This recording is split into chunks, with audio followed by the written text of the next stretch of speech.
Welcome to the School of Cloud. I'm Jeff Williams. We have a special guest this time, Moria Wong, who's from Cal State East Bay and studies there and is really an expert in SQL, the structured query language, and we're lucky to have her as our guest speaker today.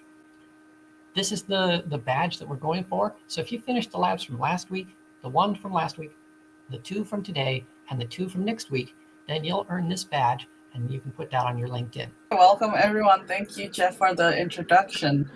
My name is Moria, and I am a biostatistics master student at Cal State East Bay, and I've been exploring Quick Lab since last year, since I participated in the hackathon with Google Cloud.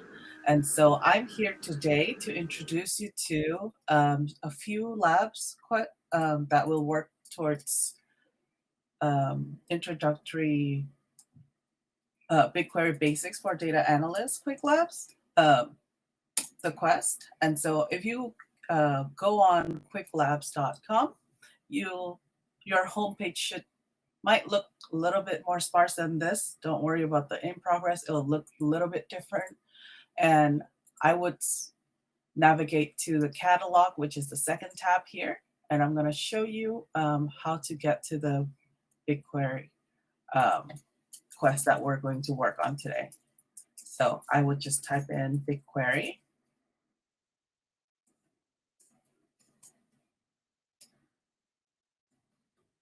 And select, I think, let's take a look here. Bigquery Basics for Data Analyst. And that's the full quest name. So if you can't search, if you got left behind, here's another link to get to this page where the quest is.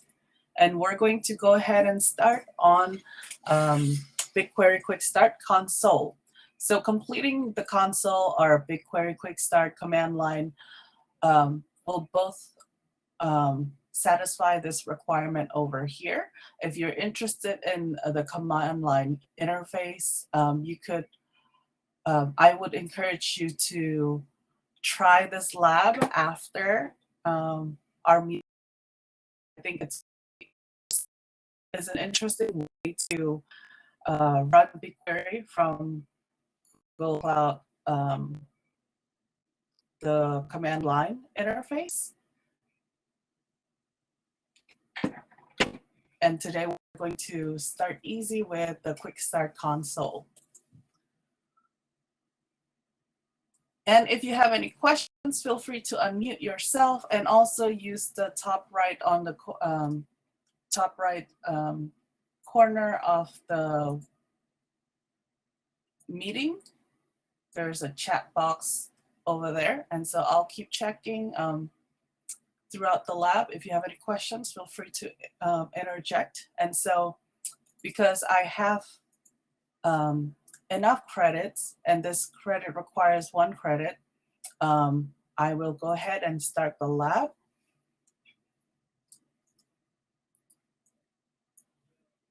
And so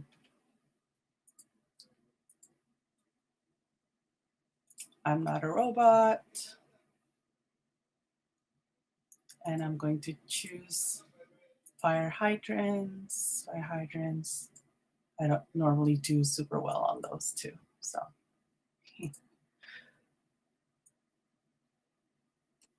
And please do tell me if I'm going a little too fast or a little too slow, and we'll go through this lab together with the pace that you want it to.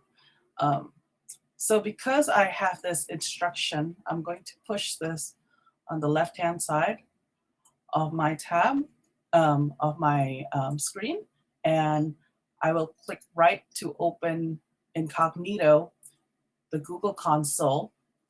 And with the provided username, it automatically puts it in there and puts it in there. And what I wanted to do is copy the password from the Quick Start instruction and paste that password in there.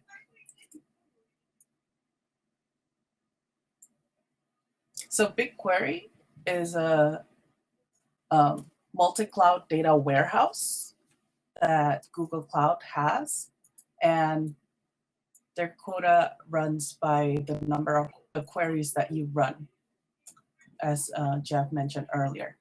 And here on the left-hand side, you have the GCP project ID.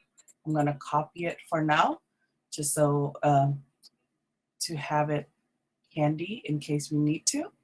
My recommendation, if you're trying to do these quick labs on your own, just to overview them before you start the lab. I find that really helpful so that you know what to expect in the lab. And if some steps require some thinking, you can take your time and it won't dock you through the lab. Okay, so I'm gonna switch mouse here because my mouse is not scrolling the way I wanted it. There you go, much better. So I'm going to just skim through. So that we completed this where we sign in.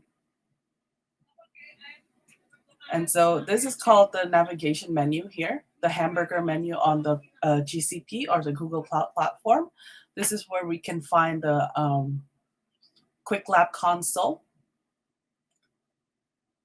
And sometimes when it's unpinned, you just have to search it all the way down here under, I think, data. So you can just use that to find Bigquery. And here we're going to activate the Cloud Shell first. And the way we activate the Cloud Shell is by going to the right-hand side, right top. And that will open the CLI, the command line interface. So we'll let that activate. And here we want to verify using the gcloud auth list command. When we run that, it authorizes that the GCP will activate the APIs for this, to use the APIs, to activate the API within the project or within the account. And now next, we're going to check the configuration to make sure that we are on the correct project by running gcloud config list project. Oh, I'm so sorry. Let me make this bigger too. Can y'all see my text okay? Oh, that's good now. Okay. Say something. Something. Do say something. All right. So, all right. I'm glad. I'm so glad that. Well, those first steps are kind of optional, right? Like I usually skip the first ones. If I see the part that's in yellow there, then I know that they've got the ID number there. I've taken so many of these quick labs that I noticed that whenever they get it right and that yellow part's there. That's a good question, Jeff. So yes, you're absolutely correct. This is one way to verify, and on top right here, you can also check the project name. There are few labs that I found where I have to double check on them, especially when you're working with architecture and security and latencies. And that's when we do want to confirm and verify. And these two steps are so easy that once you get a hang of these labs, like say like 10, 20 labs, these commands just like come naturally to you, like a second language, essentially. So I really encourage using them, but you're absolutely correct on that. So now we're going to go on the console, back to the Bigquery console. And so we're just going to go to the navigation menu, again, the hamburger menu on the top left, and select Bigquery. And this will activate the Bigquery console, GCP. And next, we're going to What are we going to do here? We're going to test this SQL command onto Bigquery. Like Jeff said, Bigquery is a SQL or SQL, has an SQL embedded editor embedded in it. And so you can just copy or paste. If you're learning SQL, I encourage you to type it up. Once you get a little bit faster working with Bigquery, because then you can also practice checking if your SQL is to notice your SQL habits, I guess, SQL writing habits. And so by running this, these statements, we're using the public data set that is inside Bigquery. Again, because Bigquery is a warehouse, it has some sample data sets that you can work with. And we're taking the data set from the natality, which is like the US birth rates data. And what that's what the from statement is telling us. And we wanted to select 3 columns or 4 columns, couldn't count this at this hour, the weight pounds, the state, the year, and gestation weeks, the number of weeks of pregnancy. And so, and order by weight pounds in descending order, limit 10. So the limit 10, what was interesting while I was learning about Bigquery is that Bigquery will run through this command to all the observations. So all observations, meaning if you had 3.5 gigabytes worth of data set, it will run through the statement to all of them, all the observations. And then this limit here will limit the output. So you can see only up to 10 results, which is helpful when you're making writing reports or something as a data analyst in your future jobs, or even a business manager too. So yeah, SQL can be so useful. That said, your results should look like this, and you can go ahead and check the progress and should receive a green arrow.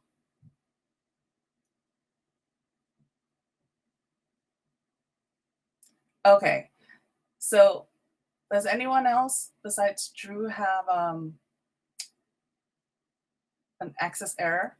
And so Drew, what I'm suspecting is that when we started with the lab, be sure to open it using, so I'm gonna hold this thought, where are we at? So I'm gonna try to address Drew's question.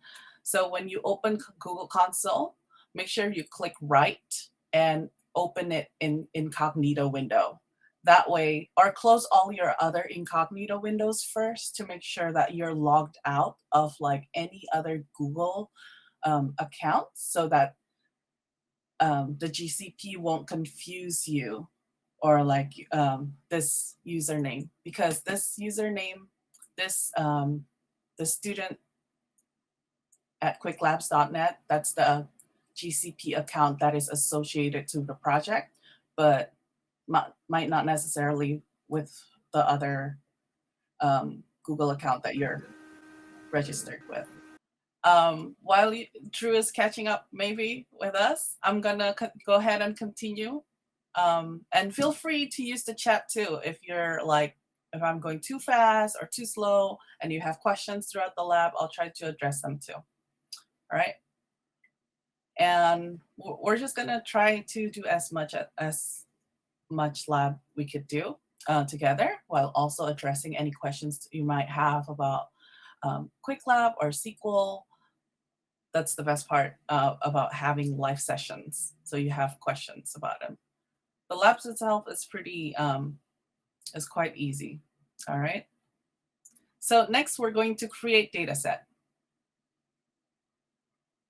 So we're going to go ahead and go look at the view action here, the view action menu next to the project name that we have in the Quick Lab. And then we're going to create data set. And be sure to read the instructions thoroughly. So here we wanted to have this project name by the default, and then the dataset name set to be baby names. Because some of these labs have like checkpoints that are exact, and everything else on default, we're going to go ahead and create dataset button. Thank you, Jeff. I appreciate the affirmation. All right, so that done, let's take a look. So it says here on the bottom of my screen, it says baby names is created. Let's double check that. Oh yeah, it did. Cool. So what I just did is just uncollapsing this little arrow. Cool. So let's verify that. Nice. And if you didn't see that check mark, make sure that you have exactly the name, the dataset name set as baby names. All right. So how many people did get the check mark? Over in the chat, if you everybody just go spam the chat with the word check mark if you got it, and let's see how people are doing. I'm gonna write it right now. Awesome. Okay. Check mark. I'm gonna put like 3 exclamation points too. Love it. Love it. Check mark, check mark. You guys are awesome. Love it. All right. Awesome. Thank you. Thank you for the checkpoint, Jeff. So adding custom data here, they're showing us to do it in the Cloud Shell a little bit, which is no problem. We could copy and paste. Again, if you are still learning about these, I do encourage you to just type it down. That dot there is kind of important when you're copying. gsutil is a command line that that is specific to GCP, Google Cloud Platform. So when you run that, it will tell you to copy this data set from this link. And since it downloads it as a zip file, we also want to unzip it so we can start querying. So I'm just going to copy that second line and run it. And we got many data sets. Cool. Now what we want to do, now that we have the data sets, or the library, right? Because the library has like more than one, like several data sets, like you see here on my output. Now we want to create a bucket, and the storage bucket is where you can store files, images, if you're doing like a Vision API type of data. But now that we're using just query a structured language or structured data, we're also going to use that cloud storage bucket. So what I do here is go into the navigation menu, again, the burger on the top left, go to cloud storage, which is already pinned here nicely by this lab. That's awesome. And then click leave. That's no problem. And I'm going to just close the right-hand side panel so we can have a wider view. And on browse here, we're going to create bucket. And we're going to use a globally unique name for our buckets. So what's interesting is that our Quick Labs projects is also unique universally, and they're temporary. So I like to use our project name actually as our name bucket if they don't list it specifically. And everything else is on default. I'm going to go ahead and hit create for now.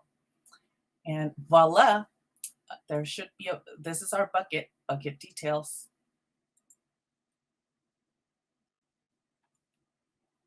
And that should complete the next check mark. Awesome. And next, we're going to move this. So again, with the gsutil statement, copy this stuff right here.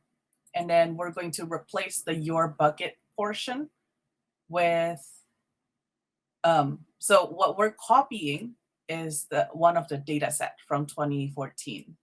And we're going to move that into this link, which is GS, Google Storage, and then your bucket. So let's see how that works. So I'm going to save my project name there. And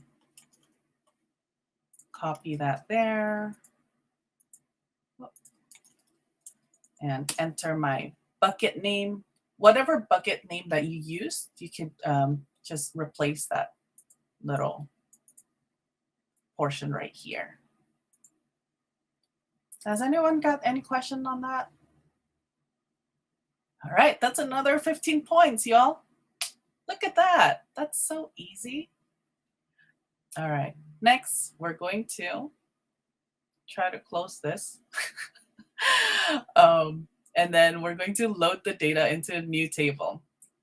This is where the fun starts with BigQuery. So we're going to go ahead and go back to our BigQuery. I'm going to reduce the size of my Clouds shell to have a wider screen. Oh, so I'm going to uncollapse that pin project to view my data set, my empty data set. And then I'm going to press the three-dotted menu to create table specifically into that data set. And this is where I want to import the data set into this baby names. So here we have a chart on the instruction side. We have Google Cloud Storage. That's where they will find my bucket, and my storage name is called that/yob 2014.txt, which is the file that came from that bucket. So it goes by bucket name / file name. And then file format is CSV. BigQuery can also transform other files format. If you're curious about that, they have lists in the BigQuery. And I'm going to rename that table into names _2014 so that it's easier for me to cite it when I'm working with it in BigQuery. And for schema, I'm going to move this edit as text. And what this does, and I'm going to copy off that table from the left-hand side. If you don't see it on your BigQuery Quick Start instructions, I put it on the chat, that full text, and I would copy and paste that text into this very nice box on the console. Okay. So it should be your BigQuery Console. No partitioning necessary. And so we're going to create table. Cool.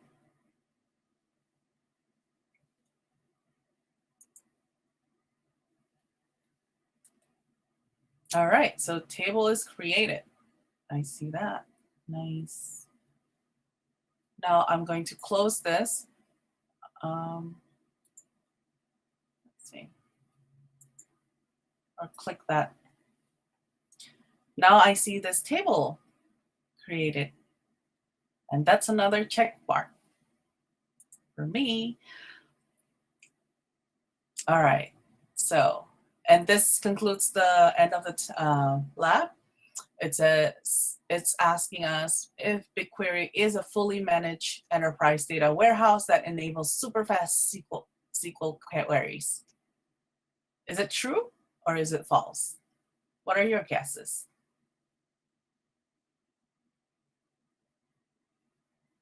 True. True. Any other guesses? It is true because BigQuery is fully managed enterprise data warehouse. What it's saying is that it's a warehouse, so it has some data sets in it, and then it's fully managed by Google. So that means like people who are you don't need like specialized data team to run big queries in order to get meaningful data insights from it. All right, cool.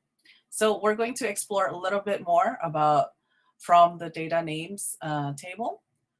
Under preview, we can skim through what the table looks like. It tells us that there are 33,228 observations. So that's the number of rows. And this table is ready for you to query. So let's go ahead and query some from this quick lab. So I'm just going to copy this, again, standard SQL. And we're going to click that table name and next to the three-dotted menu and select query. And this will open the associated query, the associated table, query editor for the table. See how it has the 1,000 limit by default. We can just remove all this and just paste what's from the quick lab. And hit run. And that gives us the result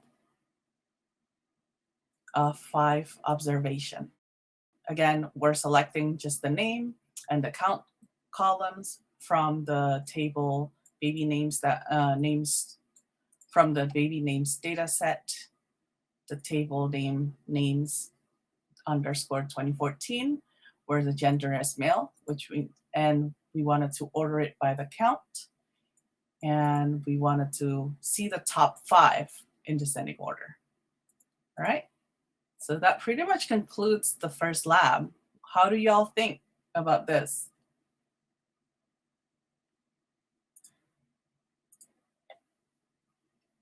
So after you finish the lab, be sure to scroll all the way up and click that End Lab button once you receive all 100 points.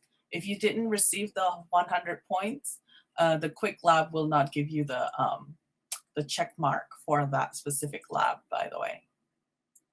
So I'm going to end that lab. So ending that lab and feel free to give them like 5 big stars. And if you want to input even like some feedback, how you feel about it, I usually just do like great lab.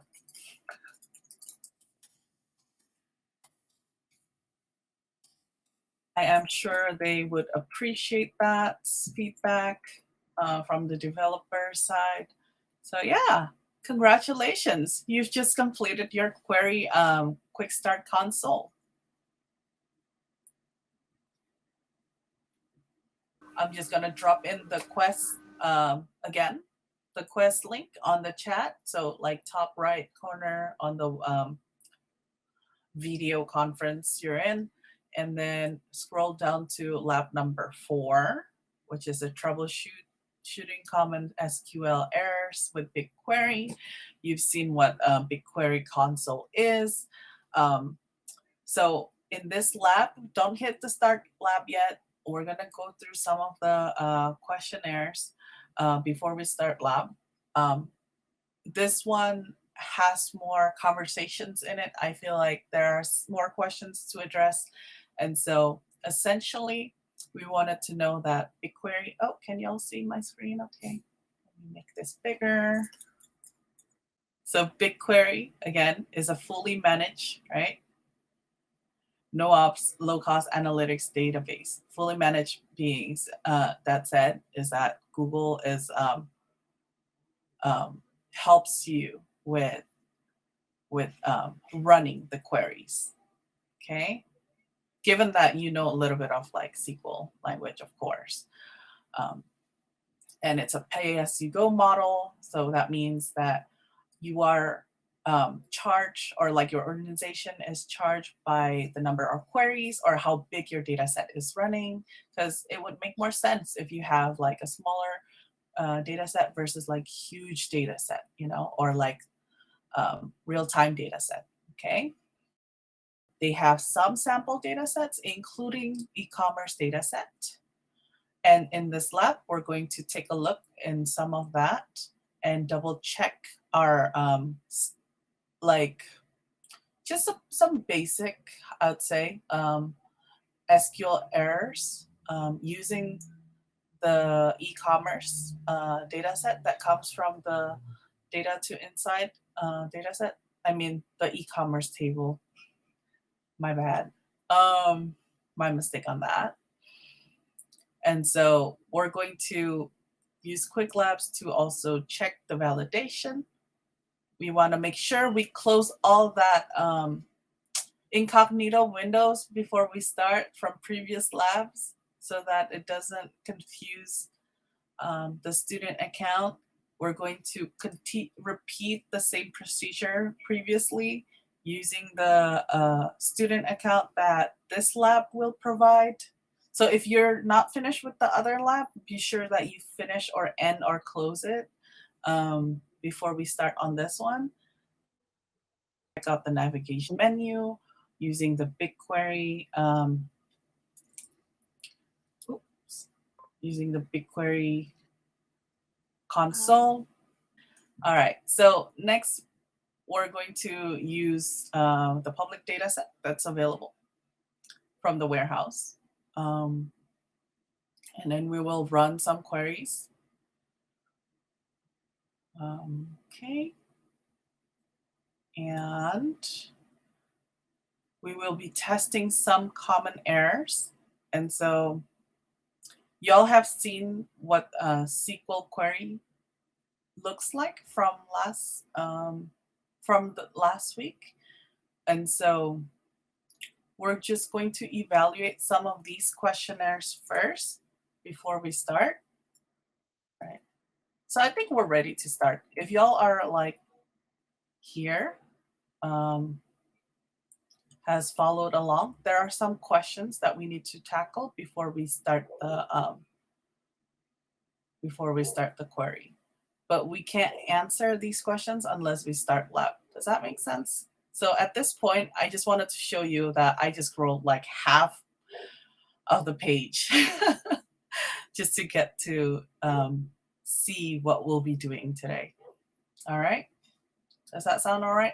So that was perfect timing. Thank you so much for like that question. So I was just showing you how I would tackle these labs first by going through the instructions a little bit to see where the projection is going. And so that now I'm ready, you know, to answer some of these questions. I'm going to go ahead and start the lab. So that will give me reCAPTCHA. All right, so that's gonna give me reCAPTCHA. All right. Tractors. And again, I'm going to go ahead and click right on that open Google Console. Make sure I close all my incognito windows first so that it doesn't confuse my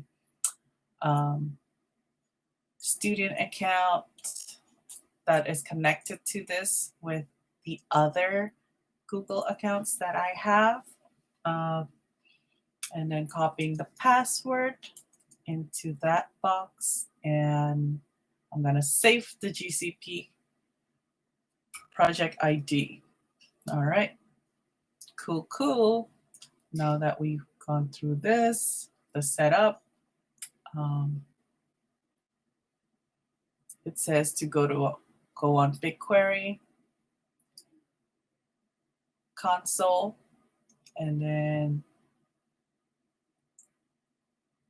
we're going to, all right, there's so many updates here.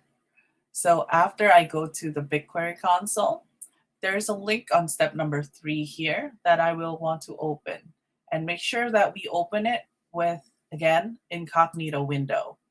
That way it will be associated with the student account that we're already logged in tab number 1. What this does is that the e-commerce into the data set into my BigQuery for my project. Okay. See how it's not associated with other projects yet right now? So let's double check on that.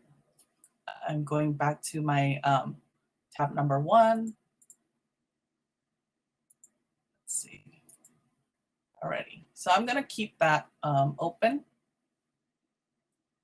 I'm going to close this, and then I'm going to refresh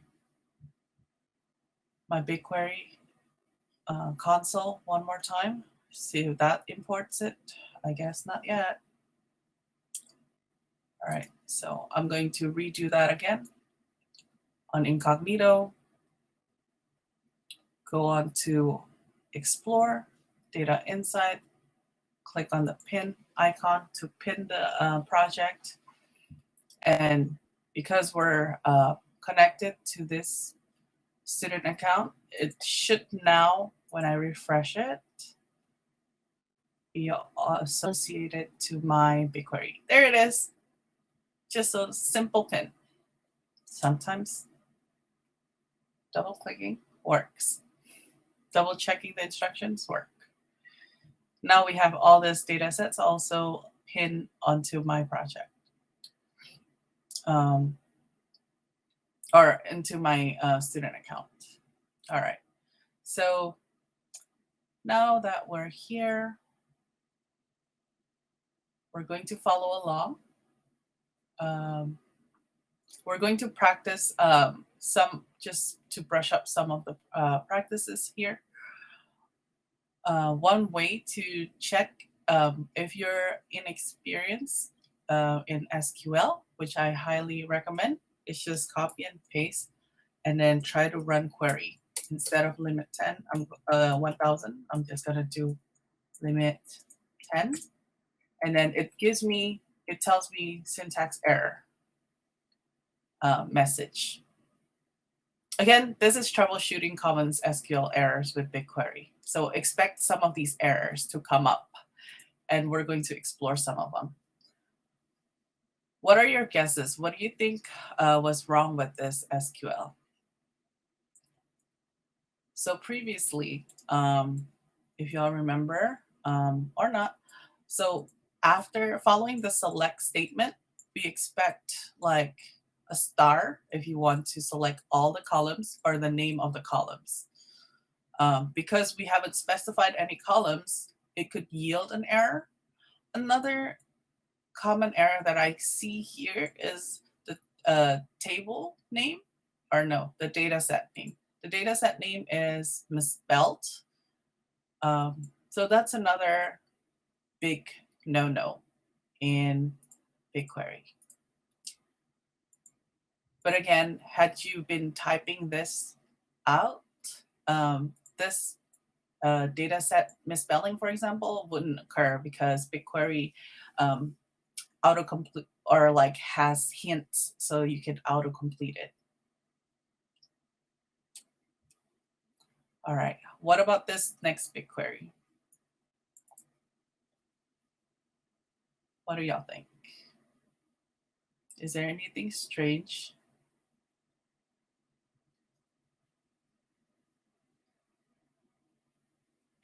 So this little bracket here, when we compare it to the previous one, this little bracket seems a little odd, where we would have the little ticks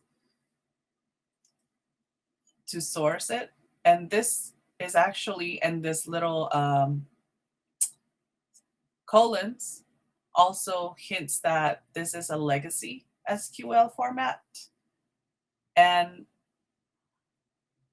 BigQuery can process legacy SQL, but you need to make sure that your setting runs there. So again, if we were to run this, it would say all sorts of error. It's just not reading the name from the tick, because I haven't set up, by default, I haven't set up my SQL legacy mode. Does that make sense? Feel free to ask questions on the chat too, or unmute yourself if you have any questions, or if I could clarify it better. So the next one, we want to take a look at this. I'm expecting error. I don't know about y'all. I'm seeing trends here. So it says select list must not be empty. Again, something's missing here.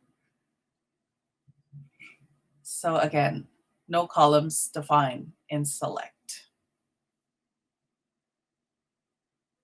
All right.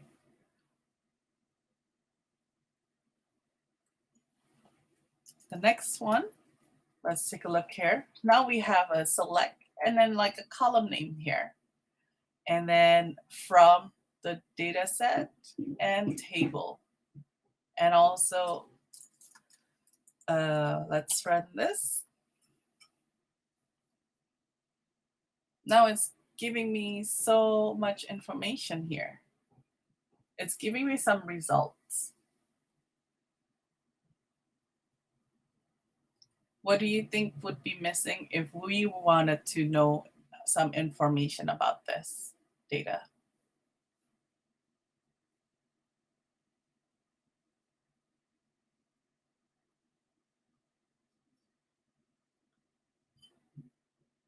I guess my question would be, is this information that we just query, is it informative? What can we know about this? It doesn't tell us anything useful. What do you mean? It just returns everything that's in the table. How is that not useful? How is that not useful? We're not narrowing it down at all. We're not trying to figure anything out with the data. It's just printing it out. Oh, I see. That's what you mean. Yeah, I agree with that. Any other thoughts? Agreement, disagreement, or like other ideas? I really like that. Great. So yeah, so without aggregation, limits, or sorting, this query is not inside mole. Perfect. And the page title is missing from the column select.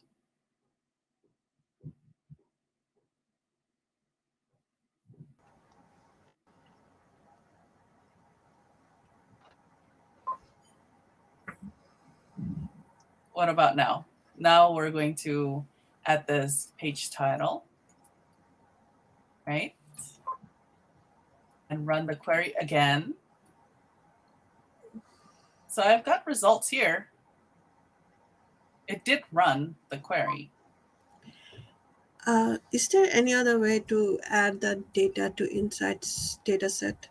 Because the pin unpin is not working.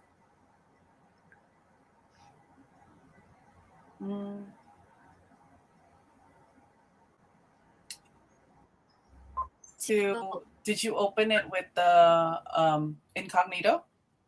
Yeah. Okay. So did you click on the link? Yes. Okay. So another way to go on the data set, I think, is to go to library. let's see. I think you go on library. Just hang tight for a second. Let me double check on this one. Let's see.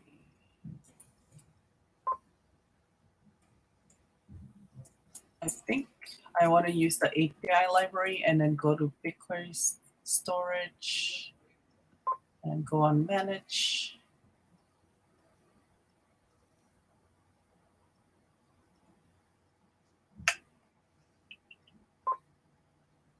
Oh, you know, another way is to explore data and then just, do you see this explore data on your BigQuery? Yes. Add data, explore public data sets. Yeah. And then enter, I think, e-commerce. And then the first one would show Google Analytics sample. If you click on that, view data set, this will link that they hyperlink on the instruction lab, and then you can pin it there. But yeah, you'll need the correct link. It's just an extra step. Thank you for the question. I was not ready for that. But if you do stick around, and then I'll drop my LinkedIn at the end of the lab. I can follow up with you definitely for this query specifically. And so this one right here, even though, thank y'all for your patience. So let me go back and do this again and run this query. So even though we had the results, we still had the same results, and we only had the hits page title, but with the same results. So we would yield only one column, but it didn't query the correct one.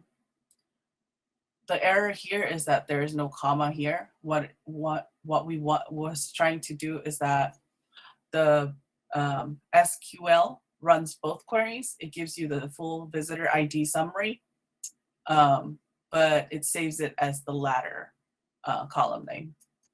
And that's one behavior that BigQuery doesn't catch, but some other platforms actually would catch as an error. So it really depends on the log.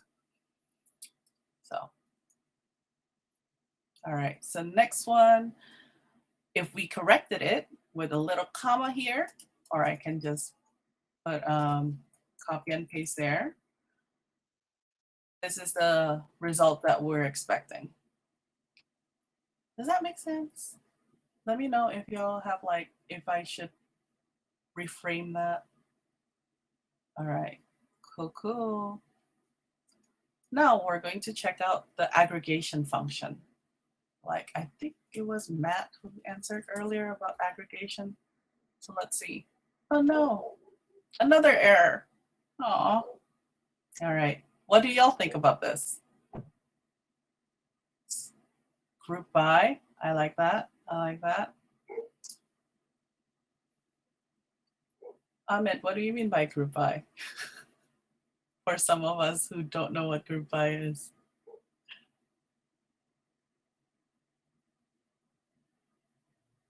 All right. So here, the count, instead of the count, the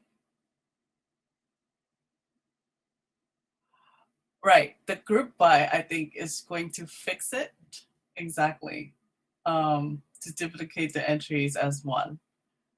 And so we wanted to use count function for this scenario. So the count function should be used when we use sum instead of this, and also the count function doesn't deduplicate the same full visitor ID. Oh.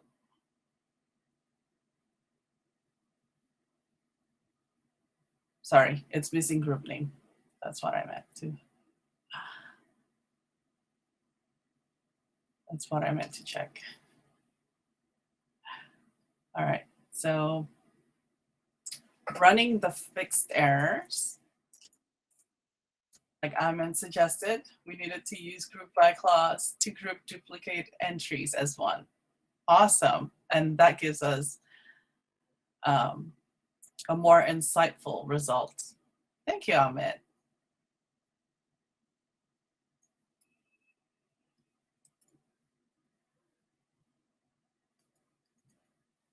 And now we're just going to run this again.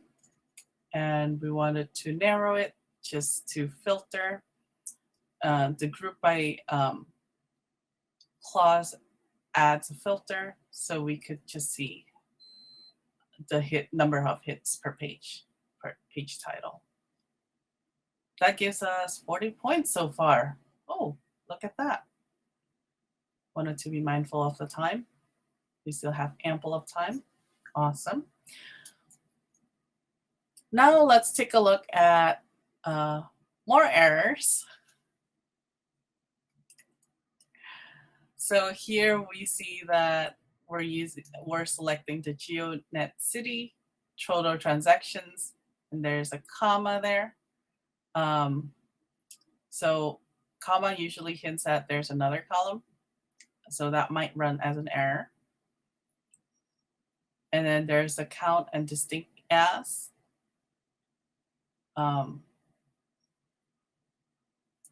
And we have a group by, but we're missing a column to group by them, the values by. So we're going to complete them using this clause right here, the sum and the alias, and also adding the column to group to filter as GeoNet city. So we're going to run the second query as a possible solution. Looking at this, which city had the most distinct visitor? So that would give us not available in demo set, which is not any of the answer, or Mountain View.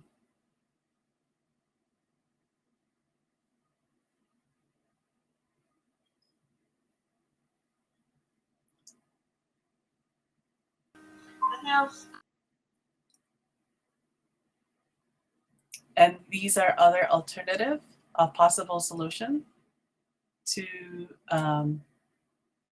let's just run it and see what it would yield. So the difference here is that there's an order by distinct visitor and is in descending order.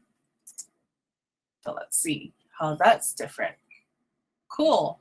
Now it's helpful that the distinct visitors is ordered in descending order.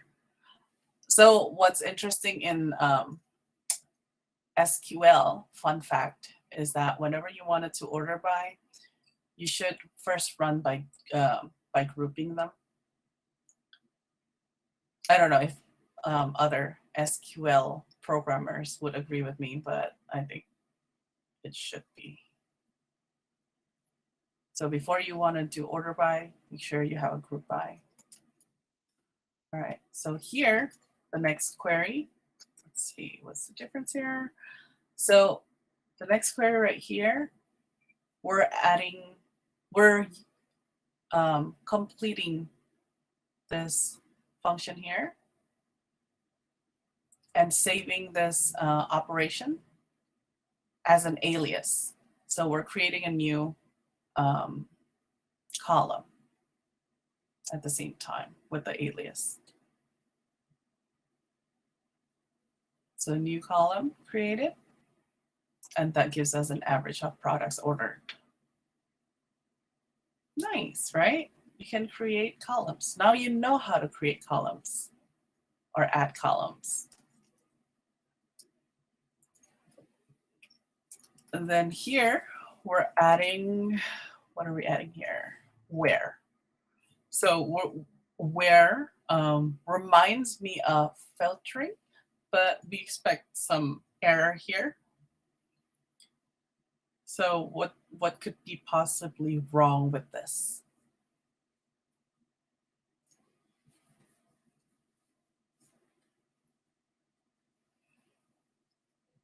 So first, we can't aggregate.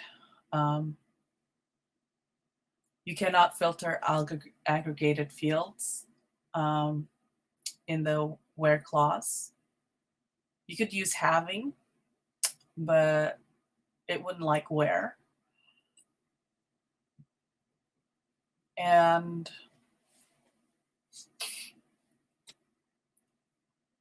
you cannot filter aliases to fields within the where clause.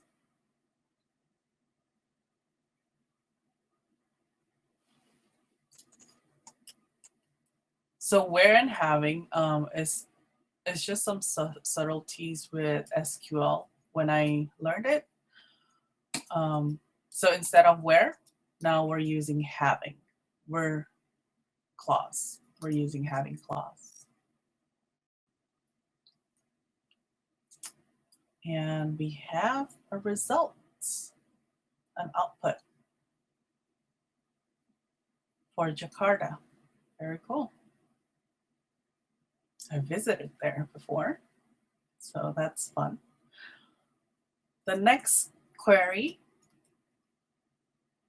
error that we're going to look at, let's see. Ooh, so this could potentially be processed, but it may run into some error.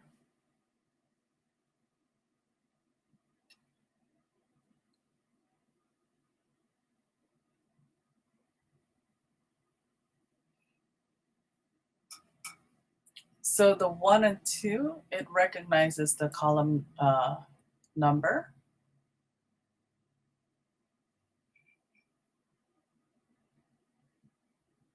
All right. Thank you, Jeff, for the update. So before you start the lab, make sure that you close all your incognito windows. Again, just a reminder. And what's wrong with this one?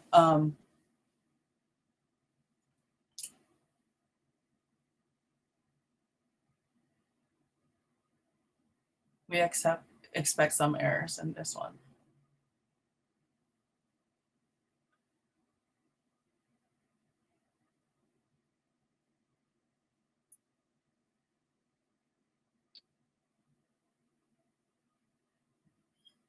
So I think even though it does, yes, I love that answer. No aggregate functions are used, definitely. So because we still have like 1,000, I don't know if y'all can see like this really small number at the bottom of the results. It's showing me that even though I've run the query, I still get 1,000 observations. Like you have 1,000 distinct name products and name categories. And that's kind of difficult for like people to summarize. And we could use a little bit more aggregation. And that kind of comes along with large group by can really hurt the performance because it really, it's a lot. Even though they run it really fast, like the query was completed under 1 second, and that's really fast, but still, it's not very insightful yet. Great for catching that. Thank you. So next we're going to run this faulty query. And it will actually maybe run. Let's see. Now we have like a little bit of some narrowed down. We have about 23 observations, so that's good. But what's wrong with this this query here?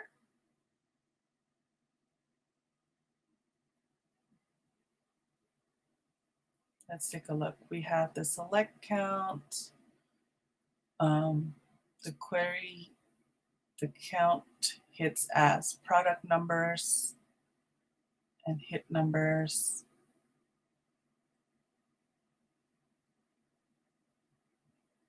So I see that the errors might come from the count function. That is not the distinct number of products in each category. Let's double check on that. Okay.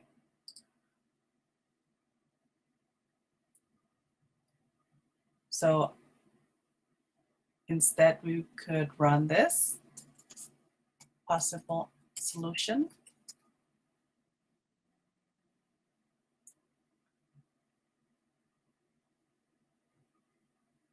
And this gives us a more succinct information.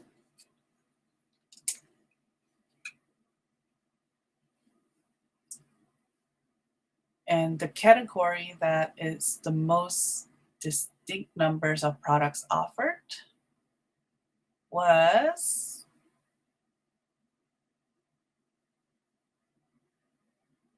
not set. Not set is actually an option here. Cool. So a not set, by the way, could indicate that the product has no category. And the product item dot product dot original category name is the front end code to render the category, which may indicate the Google Analytics tracking script is firing before the page is fully rendered. So voila. Thank you all so much for participating and assisting with the chat, y'all. This was a really challenging lab. So congratulations, you earned yet another, you finished yet another quest. Be sure that you end this lab before the time runs out. And only if you receive that 100, if you got stuck somewhere, be sure to use the chat or unmute yourself so we can walk you through again. And if y'all want me to scroll down to specific questions that you might have missed, let us know too while I'm still here on the on the lab. So what I mean by closing all the incognito is this: close the red button. And that would set up reset your incognito so that when you reopen, like when you end this lab, after you end this lab and then start another lab, and then you open the console in incognito window, you won't have anything. It would start from like empty. Yeah. And y'all get a hang of it. Oh, we will. We will. Hey, I want to really thank you for presenting tonight. Thanks again for attending the School of Cloud. Now take a look at some of our other videos. And see you back next time.